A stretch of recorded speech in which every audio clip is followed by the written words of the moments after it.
আমরা এমনভাবে চলি যেন অনন্তকাল বেঁচে থাকব, অন্তত কয়েকশো বছর।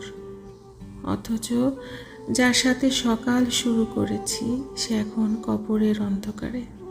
রাত শেষ হয় না, মৃত্যু এসে দাঁড়িয়ে যায় দোরগোড়ায়। লেট নাইটে যে ঘুমোলো, ভোর দেখা হলো না দু চোখের পাতায়।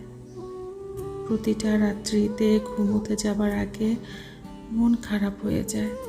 শুধু মনে হয় যদি আর না জাগি, যদি আর না ভাঙে ঘুম। এই যে এত এত অমীমাংসিত অধ্যায়, জীবনের প্রতি এত এত দায়, যদি চলে যাই কোনো রূপ পাথেয় ছাড়াই, তাহলে কিভাবে দাঁড়াবো তার দরজায়? আমরা এমনভাবে চলি যেন অনন্তকালের নিশ্চয়তা নিয়ে এসেছি।